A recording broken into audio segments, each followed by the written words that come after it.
తమిళనాడులో ఏదైతే hero Vijay TVK party ద్వారా అధికారానికి అడుగు దూరం లాగిపోయారో అప్పటి నుంచి ఆంధ్రప్రదేశ్లో పవన్ కళ్యాణ్ గారిని టార్గెట్ చేయడం అయితే ఎక్కువైపోయింది. ఎందువల్ల అనుకోవచ్చు అంటారు? ఇక్కడ పవన్ కళ్యాణ్ గారిని టార్గెట్ చేయడానికి గల ప్రధాన కారణం ఏంటంటారు?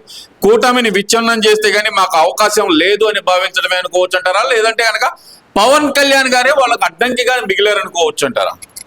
ముందుగా అందరికీ నమస్కారాలు. మీరు చెప్పింది అక్షరాల సత్యం. వాస్తవానికి ఇది సామెతలాగా వీళ్ళున్న వైసీపీ పార్టీ ప్రభుత్వం, వైసీపీ పార్టీ నడుస్తుంది. ఇప్పుడు ఏది మింగలేక మంగళవారం అనే భావనలో వీళ్ళు ఏది చేయలేక ఏదో ఒక సామెత వైసీపీ అక్కడ తమిళనాడులో టీవీకే గెలిచిన సంబరాల్లో మా క్రెడిట్ కూడా మాదే అనే భావనలో ఇక్కడ కొత్తగా పార్టీని చేసి కొత్త నాయకులను తెర మీదకి తీసుకురావాలనే ఆలోచనతో వారు నడుస్తున్నారు. ఇవన్నీ కూడా చెప్పలేని వ్యవహారాలు. ఇప్పుడు ఈ తమిళనాడులో వచ్చిన ప్రభుత్వాన్ని వీళ్ళే మేమే బాధ్యతగా మోసుకొచ్చాము, మా పార్టీ వాళ్ళు గెలిచారని సామెతగా తీసుకొస్తున్నారు. అది అడ్డం పెట్టుకొని ఇప్పుడు ఇక్కడ కూడా పవన్ కళ్యాణ్ గారిని టార్గెట్ చేయాలనే ఆలోచనతో ఉన్నారు. అవన్నీ కుదిరే ప్రసక్తి కాదు. ప్రభుత్వం ఈ కూటమి ప్రభుత్వం అనేది సుపరిపాలన చాలా సంతోషంగా 3 పార్టీలతో కలిసి నడుస్తున్నాయి. ఏమీ చేయలేని పరిస్థితిలో కూటమిలో ఏదో ఒక అలజడి సృష్టించి పవన్ కళ్యాణ్ గారి దగ్గర నుంచి జనసేన పార్టీ నుంచి ఏదో ఒక విచ్ఛిన్న వ్యవహారం చేసి వాళ్ళకి కూటమిలో కాంట్రవర్సీ క్రియేట్ చేసి పార్టీలు చేయాలనే చూస్తున్నారు. పవన్ కళ్యాణ్ గారు చాలా తెలివిగా ఉన్నారు, తెలివి కలవారు. ఎందుకంటే గతంలో 2019 నుంచి 24 మధ్యలో వైఎస్ జగన్మోహన్ రెడ్డి చేసిన దుర్మార్గాలు, అకృత్యాలు అంతా ఇంత కాదు. ప్రభుత్వం నడిపిన విధానం, ప్రజలకు జరిగిన అన్యాయం, ఎన్ని విధాలుగా అన్యాయం జరిగిందంటే ఎంత విధంగా ఆంధ్రప్రదేశ్ నష్టపోయింది అనేది పవన్ కళ్యాణ్ గారు పూర్తిగా గ్రహించారు. గ్రహించబట్టే అన్ని విధాలుగా అవసరమైతే ఒక మెట్టు ప్రజలకు, ఆంధ్ర ప్రజల కోసం ఒక మెట్టు తగ్గైనా చంద్రబాబు నాయుడు గారి నాయకత్వంలో పనిచేయడానికి సిద్ధపడ్డారు. అలాగే మోడీ గారిని కూడా కూటమిలో కలిపి 3 పార్టీల కూటమితో 2019లో 2024 ఎలక్షన్కి వెళ్ళి గెలవడం జరిగింది. ఈ పవన్ కళ్యాణ్ గారు అవసరమైతే ఒక మెట్టు తగ్గి ప్రజల కోసం వాళ్ళందరూ కలిసి ఉన్నారు. వీళ్ళు జగన్మోహన్ రెడ్డి గారు లేదా వైఎస్ఆర్ పార్టీయో చెప్తేనో లేదా ఏదో అల్లర్లు సృష్టించాలనుకుంటే ఇక్కడ ప్రభుత్వానికి వచ్చే నష్టమేమి లేదు.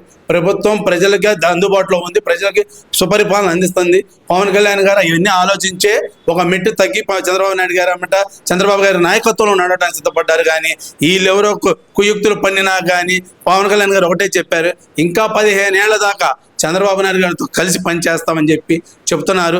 ప్రజలు ముఖ్యం, ఆంధ్రప్రదేశ్ ప్రజలు ముఖ్యం. ఆంధ్రప్రదేశ్ ప్రజలే మేము నాయకులు, మాకు వాళ్ళే ప్రజల దేవుళ్ళు అని చెప్పి నడుస్తున్నారు. ఈ వైసీపీ పార్టీ ఎన్ని కుయుక్తులు పడినా కానీ అటువంటిది ఏమీ జరగదు. ఇప్పుడు విజయం చూసుకొని ఇక్కడ ఆంధ్రప్రదేశ్లో చేయాలా చెందాలనుకుంటే ఎన్ని అయ్యేవి కాదు. మీరు ఏదో ఒక కాంట్రవర్సీ క్రియేట్ చేసి పార్టీలలో ఆ పార్టీ 3 పార్టీల వ్యవహారం నడిపి ఏదో చేద్దామని చూస్తున్నారు. అది అయితే ఎటువంటిది జరగదనేది నేను చెప్పదలుచుకున్నాను. నిన్న అంబటి రాంబాబు మాట్లాడుతూ ఒక హాట్ టాపిక్ అయితే మాట్లాడారు. చిరంజీవి గారి పార్టీ పెట్టిన దగ్గర నుంచి కాపులను ముఖ్యమంత్రిగా చూడాలనే కోరిక ప్రజల్లో బలంగా ఉంది అనే మాట అయితే అన్నారు. అంటే ఇది డైరెక్ట్ గా జగన్మోహన్ రెడ్డి గారికి ఏమైనా సందేశం ఇస్తున్నారు అనుకోవచ్చు అంటారా? నన్ను ముఖ్యమంత్రి అభ్యర్థిగా ప్రకటించండి అని. మంచి ప్రశ్న. వాస్తవానికి ప్రజాస్వామ్యంలో ఎవరైనా ఎమ్మెల్యే కావచ్చు, మంత్రి కావచ్చు, ముఖ్యమంత్రి కూడా కావచ్చు, దాని విషయంలో ఎవరు కాదంటారు. కాకపోతే ఆయనకు ఒక కోరిక ఉంది, బలమైన కోరిక. గతంలో మంత్రి చేశాను కదా, ఇప్పుడు జగన్మోహన్ రెడ్డి గారి కింద మనం బతకటం దేనికి, మనకి కూడా ఒక వర్గం ఉంది కదా. రేపు 2029లో జగన్మోహన్ రెడ్డి గారిని కాదని మనం ముఖ్యమంత్రి అవ్వాలనే కోరిక ఆయనకి బలంగా ఉండొచ్చు. బహుశా అదే ఆలోచన అనుకుంటా. డైరెక్ట్గా ఆయనకి జగన్మోహన్ రెడ్డి గారికి చెబితే బాగోదనే భావంలో ఇండైరెక్ట్గా మన కాపులు కూడా చాలా మంది ఉన్నారని చెప్పి ఆయన్ని మద్దతుగా వాళ్ళ కాపులందరూ ఏకం కావాలని చెప్పి అన్నారు. తప్పే ఉంది దానికి. కులంలో నాయకుడు కావచ్చు, నాయకత్వం పార్టీని చేసుకోవచ్చు. ఆయన ఆలోచన చెప్పాడు. అలాగే 2029 ఆయన ముఖ్యమంత్రి అభ్యర్థిగా ప్రకటించుకొని జగన్మోహన్ రెడ్డి గారి మద్దతు కూడా తీసుకొని ఆయన నడవచ్చు. ఎందుకంటే వాళ్ళిద్దరి మధ్యన అంత అవగాహన ఉంది కాబట్టి, అంబటి రాంబాబు గారు జగన్మోహన్ రెడ్డి గారి మధ్య అవగాహన ఉంది కాబట్టి ఆ మాత్రం జగన్మోహన్ రెడ్డి గారిని ఒప్పించుకొని ఈయన ముఖ్యమంత్రి అభ్యర్థిగా ప్రకటించుకోవచ్చు. బ్లాక్ మెయిల్ అనుకోవచ్చు అంటారా జగన్మోహన్ రెడ్డి గారికి? విజయంతో పవన్ కళ్యాణ్ గారిని టార్గెట్ చేస్తూ మాట్లాడుతూ ఇక్కడ కాపులను ముఖ్యమంత్రి చేయాలి అనేది ఒక బ్లాక్ మెయిల్ రాజకీయం అనుకోవచ్చు అంటారా? లేదంటే తన స్ట్రాటజీలో భాగంగానే తనే ముఖ్యమంత్రి అభ్యర్థిని ముందుగానే చెప్పుకుంటున్నాడు అనుకోవచ్చు అంటారా? ఖచ్చితంగా బ్లాక్ మెయిల్ అనేది కాదు, ఇతని మనోగతం. జగన్మోహన్ రెడ్డి కింద ఎప్పుడు ఊడికి అనాలని చేస్తాం మనం కూడా. ఇప్పుడు మనకి కూడా అవకాశం ఉంది, పక్కన రాష్ట్రంలో మార్పు చెందింది కాబట్టి మనకు కూడా మార్పు వచ్చే ఆలోచన ఉంది కాబట్టి వీళ్ళు ఇప్పటి నుంచి స్టాండర్డ్ చేసుకుందామనే ఆలోచనతో ఉండొచ్చు బహుశా. ఈయన ఆలోచన మైండ్లో ఉన్న ఆలోచనే బయటికి చెప్పారు. ఎటు పవన్ కళ్యాణ్ గారు 15 ఏళ్ల దాకా చంద్రబాబు నాయుడు గారు కూటమి ప్రభుత్వం అన్నాడు, ఆయన ఎటు బయటకు వచ్చే పరిస్థితుల్లో లేదు. కాపులకు నేనే లీడర్ అనే ఎస్టాబ్లిష్ అవడం కోసం కాపులో నేనే ప్రత్యామ్నాయ మార్గం అని చెప్పి ఇటు జగన్మోహన్ రెడ్డికి అటు కూటమి ప్రభుత్వానికి చెప్పదలుచుకున్నాడు అనుకుంటే అతను. తప్పే ఉందయ్యా, నువ్వైనా లీడర్గా ఆలోచన చేయొచ్చు, తప్పులేదు, మానవ సహజం అది. మనం భారత రాజ్యాంగ పరంగా ఎవరైనా కానీ ఒక పదవి హక్కు పొందే ఆలోచన ఆశపడటం తప్పులేదు. నీ కోరికనే ఎల్లగక్కావు, జగన్మోహన్ రెడ్డి గారికి తెలిసేటట్టు చేసే తప్పు లేదు. ఆ జగన్మోహన్ రెడ్డి గారికి కూడా ఆయన మద్దతు కూడా నువ్వే కూడగట్టుకొని రేపు నెక్స్ట్ 2029కి గాను మేము కాపుల తరపున నేనే ముఖ్యమంత్రి అభ్యర్థిని ప్రకటించండి జగన్మోహన్ రెడ్డి గారిని చెప్పుకుంటే ఇంకా మంచిది, బాగుంటుంది. చేయగలరంటారా? ఇది చేయగలిగేది అని చెప్పలేకపోతే డైరెక్ట్ ఇండైరెక్ట్ చెప్తున్నారు కదా. ఇటు జగన్మోహన్ రెడ్డి గారు చెప్తున్నారు, ఇటు చంద్రబాబు నాయుడు గారు చెబుతున్నారు. చంద్రబాబు నాయుడు గారు ఆల్రెడీ కాపు నాయకుడు, పెద్ద నాయకుడు పవన్ కళ్యాణ్ గారు ఆయన పక్కనే ఉన్నారు. ఆయనే ఉన్నాడు పవన్ కళ్యాణ్ గారు. 15 ఏళ్ల దాకా మేము కలిసే ఉంటాం, కూటమి ప్రభుత్వం కలిసే ఉంటుంది, కూటమిలోనే ఉంటాను నేను అంటున్నాడు. ఆయనకి ఎటువంటి ఆలోచన దుర్భవర్గ ఆలోచన అయితే లేదు. ఈయన కలిగింది ఆలోచన, ఈయన కలిగినప్పుడు ఎవరికి చెప్పుకోవాలా? చంద్రబాబు నాయుడు గారు చెప్పుకోవడానికి అయితే లేదు.